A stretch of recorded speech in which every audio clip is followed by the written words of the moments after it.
Leyte Representative Martin Romualdez appeared before the Independent Commission for Infrastructure today. For details, we have mobile journalist Arles de los Santos. Arles, nandiyan pa ba si Romualdez, Arles? Angela at Diego, ilang minuto pa lamang mula nang dumating si dating House Speaker at ngayon ay Leyte Representative Martin Romualdez dito sa Independent Commission for Infrastructure o ICI dito sa Taguig. Matatandaan natin na ilang araw mula na imbitahan ng ICI itong si Romualdez para pagpaliwanagin kung paano nga ba ang naging proseso ng Kamara para sa budget nito sa nakaraang mga taon sa 2024 at 2025. Gayon din ang mga budget insertion at ang ilang DPWH flood control projects na nakapasok nga sa ating GAA.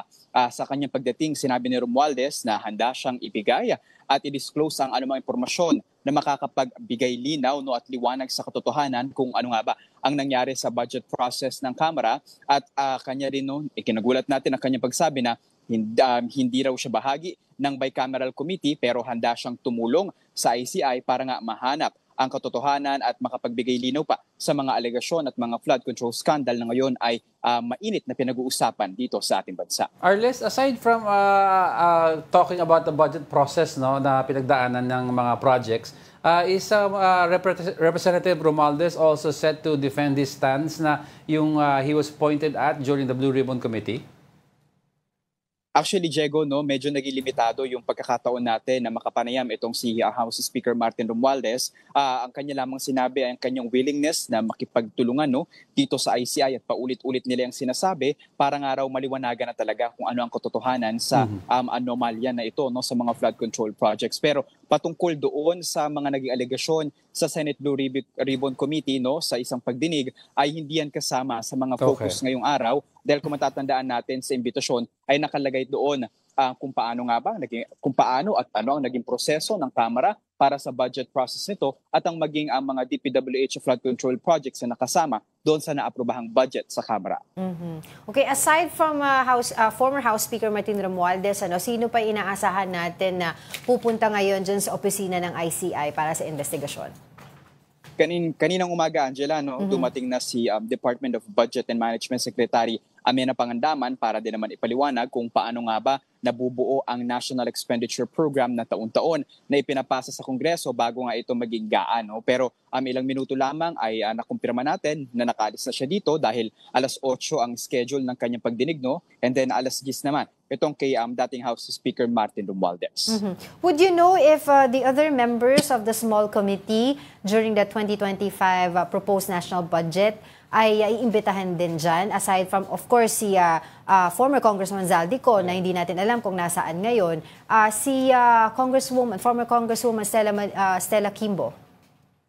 So far, Angela, wala pa tayong kumpirmasyon kung kasama nga ba ito sa imbitahan ng ICI, si dating Marikina Representative Stella Kimbo. Pero matatandaan natin na ilan sa mga iniuugnay sa mga maanomalyang flood control projects ay dumating na, kagaya na lamang ni Senator Cheese Escudero, at ang iba pang mga kinatawan ng ating pamahalaan para nga ipaliwanag ang proseso dito. At kahapon ay nag-oath taking din itong si Special Advisor ng ICI na si Retired General Rodolfo Azurina. Sa iba pa na mga personalidad ay patuloy nating abangan pero pinangako ng ICI na walang whitewashing na mangyayari at talagang ang katotohanan ang kanilang hahanapin para siguruhin mapanagot ang mga may kinalaman sa flood control scandal na ito. Arles, would you know sa proseso ng ICI na before they file, they're set to file cases in a couple of weeks, But bago mag-file ng cases, initially they're supposed to hold daw a press conference para ibanggit daw yung findings nila. Do you know kung tuloy pa rin yung ganyan na gagawin nila? Dito, Diego, sa ICI, may nakahanda na nga na isang malaking table na kung saan naghahanda na rin tayo. Maaari na ngayong araw ay magbigay sila ng pahayag at panayam kung ano nga ba ang nangyari dito sa pagdinig at ano-ano nga ba yung mga na-unfold o yung mga nabuksan natin hinggil sa mga proseso ng budget natin.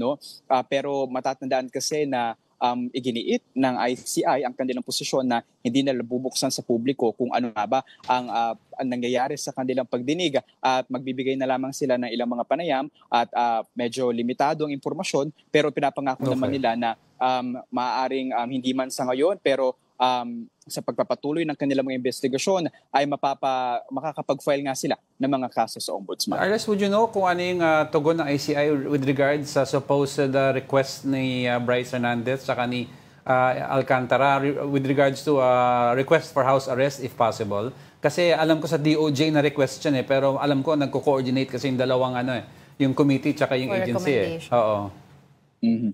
Wala pa tayong impormasyon para sa kanyang request, no, sa request ni Bryce Hernandez Diego, pero susubukan natin na tanungin yan mamaya at kung mapagbibigyan nga ba ito. Pero mas maliwanag kasi na medyo saklaw ito ng DOJ, lalo pa at itong si Bryce Hernandez ay kasama, no, sa mga protective witnesses ng ahensya.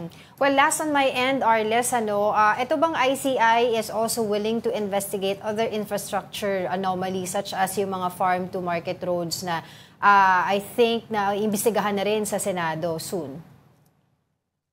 Angela, inaasahan natin na sa pagulungan, no, ng investigasyon ng Senate Blue Ribbon Committee patungkol sa mga ilan din, no, ng mga proyekto sa Bicol at Eastern Visayas patungkol sa mga farm-to-market roads. Inaasahan natin na dito din, no, tutungo sa ICI ang magiging recommendation o mga findings ng Senate Blue Ribbon Committee dahil kung matatandaan natin nang itinatag itong ICI, ang lahat ng infrastructure projects ng pamahalaan sa nakaraang 10 taon ay kanilang sisilipin at bubusisiin at titignan kung ano nga ba mga anomalya nito at kung ano nga ba ang progreso nito. Dahil ayon sa ilan sa mga nakausap natin sa ICI, ayaw naman daw nila na basta masayang na lamang, no, ang pondo ng bayan at mabulsa lamang ng iilan. Alright, maraming salamat, mobile journalist Arles de los Santos.